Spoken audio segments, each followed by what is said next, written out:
آتے ہیں، کہتے عمر یہ بتاؤ تمہاری کیا خواہش ہے؟ کہا اس وقت میری جو خواہش ہے وہ یہی کہ اللہ کا دین دنیا کے ہر کونے میں پہنچ جائے، اللہ کا دین دنیا کے ہر کونے میں پہنچ جائے، میری یہی خواہش ہے۔ اور اس خواہش کو حضرت عمر فاروق رضی اللہ تعالیٰ عنہ نے پورا کر کے لکھا۔ میرے بھائیوں اور دوستوں، میں نے آپ سے کہا کہ اتنا بلندی ملی اسلام کو خلفائے راشدین کے دور میں، اور میں نے آپ سے کہا کہ راشد کا معنی ہی ہوتا ہے منہاج نبوت پر چلنے والا۔ اور اگر آپ بتائیے انہیں لوگوں پر ایسے الزام عائد کر دیں کہ وہ بلا استحقاق مال غنیمت کو 5 لاکھ دینار اپنے فلاں رشتے دار کو دے دیا اور اس طرح فلاں کو دے دیا، تو پھر خلافت منہاج نبوت کا معنی کیا ہو گیا؟ خلیفہ راشد کا معنی کیا ہو گیا؟ اگر ایک شخص پر ایسے ایسے گناہی الزام عائد کیے جا رہے ہیں جو آج کے دور کا معمولی درجے کا ایماندار انسان بھی ان کے لیے برداشت کرنے کے لیے تیار نہیں ہے، اگر وہ خلفائے راشدین پر اتنے رقیق اور اتنے بھیانک اور اتنے غلیظ قسم کے الزامات عائد کر دیے جائیں تو پھر ان کو خلیفہ راشد کہنے کا کوئی معنی اور کوئی مطلب نہیں رہ جاتا ہے۔ میرے بھائیوں اور دوستوں، اللہ تبارک و تعالیٰ نے خلفائے راشدین کو ہی نہیں، صحابہ کرام رضوان اللہ علیہم اجمعین کے بارے میں قرآن مجید میں اتنی کثرت سے بار بار رضی اللہ عنہ و رسولہ، رضی اللہ عنہ و رسولہ کو کہا ہے کہ آپ جانتے ہیں امت اسلام میں آج ایک عادت سی بن گئی ہے کہ کوئی آدمی جب کسی نبی کا نام لے گا تو ضرور کہے گا علیہ السلام، علیہ السلام والسلام، اور جب کسی صحابی کا نام لیتا ہے تو وہ کیا دعا کرتا ہے؟ رضی اللہ عنہ۔ ایک طرح سے سمجھ لیجیے کہ آج مسلمانوں کے اندر یہ رائج ہے۔ میرے بھائی اور دوست، اللہ تبارک و تعالیٰ کسی صحابی کے بارے میں یہ کہے گا کہ اللہ اس سے راضی ہو گیا؟ اللہ علیہ ہے، اللہ کو پتا تھا کہ میرا یہ بندہ آگے چل کر کے ایمان پر قائم رہے گا یا نہیں رہے گا۔ اگر اسے یہ بات نہ معلوم ہوتی تو کہا جاتا کہ پہلے تو یہ لوگ ایمان پر رہے اور بعد میں یہ لوگ کیا ہو گئے؟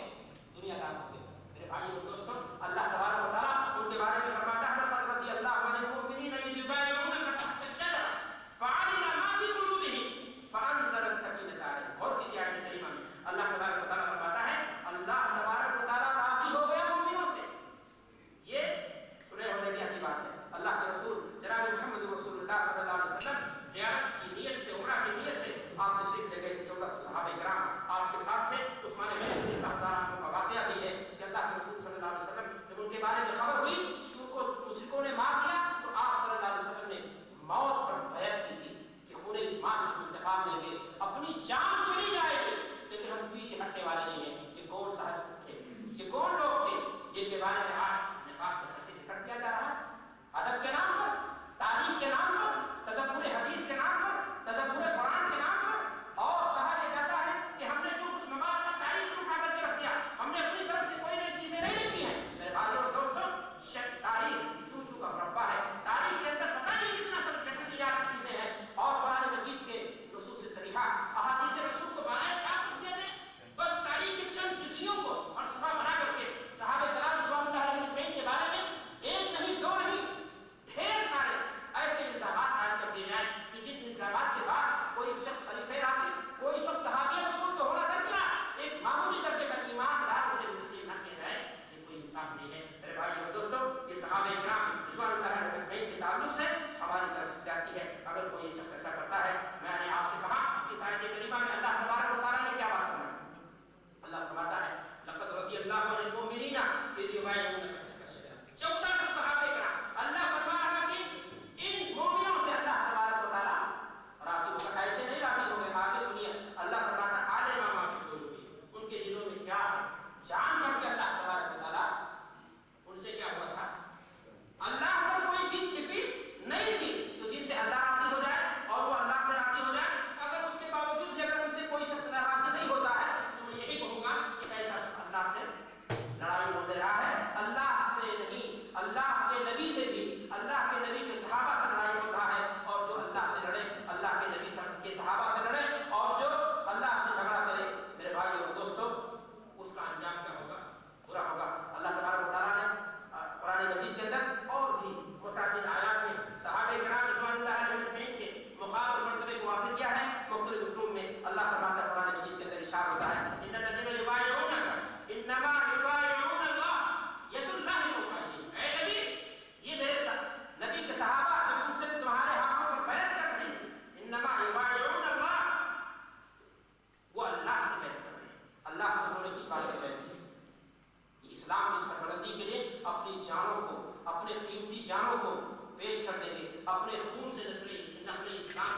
باوجود بھی اگر کوئی کتابچہ کوئی مجموعہ صحابہ کرام رضوان اللہ علیہم کے سامنے یا ان کی شان میں گستاخی کرے اور آپ کے سامنے آئے تو اس کا مقام دیکھی ہوتی ہے۔ ایک مسلمان کے لیے اللہ کی کتاب، اللہ کے رسول صلی اللہ علیہ وسلم کی سنت سب سے پہلے وہاں سے اسلام کو، صحابہ کے مقام کو پہچاننے کی اور جاننے کی کوشش کریں۔ میرے بھائی اور دوستو، میں نے آپ سے شروع میں کہا کہ صحابہ کرام رضوان اللہ علیہم کا کیا مقام اور مرتبہ ہے۔ میں آپ کے سامنے 3 پوائنٹ رکھنا چاہتا ہوں قرآن کی روشنی میں۔ میں انہیں چند آیات پر بس کرنا چاہتا ہوں اور آگے بڑھتے ہوئے میں آپ کے سامنے کہنا چاہتا ہوں جس طرح اللہ تبارک و تعالیٰ نے قرآن مجید میں جا بجا اور مختلف اسلوب اور مختلف پیرائی میں اللہ کے نبی صلی اللہ علیہ وسلم کے ساتھیوں کی تعریف فرمائی، ان کے جنتی ہونے کی سرٹیفکیٹ ہی نہیں دی بلکہ ان سے محبت کو اہل ایمان کے لیے جنت میں جانے کا کیا بتایا ہے، ذریعہ قرار دیا ہے۔ ایمان کی سلامتی کا اہم ترین حصہ قرار دیا ہے۔ ان سے دفاع ایمان کا دفاع ہوگا، ان کی جانب سے دفاع ایمان کا دفاع ہوگا، اس لیے کہ ان سے محبت ایمان کا کیا ہے، حصہ ہے۔ میرے بھائی اور دوستو، اللہ کے رسول جناب محمد رسول اللہ صلی اللہ علیہ وسلم نے بھی صحابہ کرام رضوان اللہ علیہم اجمعین کی متعدد انداز سے، مختلف انداز سے آپ صلی اللہ علیہ وسلم نے مدح سرائی کی ہے۔ آپ نے اپنے ساتھیوں کی عظمت و مرتبت کو مختلف صریح الفاظ میں بیان کیا ہے، اور اگر احادیث رسول کے ذخیرے کو آپ دیکھیں گے تو یہ تعریف و توصیف کہیں پر آپ کو انفرادی نظر آئے گی، یعنی آپ صلی اللہ علیہ وسلم نے کہیں پر ابو بکر کی فضیلت بیان کی ہے، کہیں پر عمر کی فضیلت بیان کی ہے، کہیں پر عثمان کی فضیلت بیان کی ہے، کہیں پر علی کی فضیلت بیان کی ہے، کہیں پر حسنین کی فضیلت بیان کی ہے، کہیں پر آل بیت کی فضیلت بیان کی ہے، کہیں پر خالد بن ولید اور کہیں پر ابو عبیدہ کی ایک تفسیر ہے میرے بھائی اور دوستو۔ لیکن کہیں پر آپ دیکھیں گے ایسے بھی نصوص ہیں جہاں پر اللہ کے رسول صلی اللہ علیہ وسلم نے تمام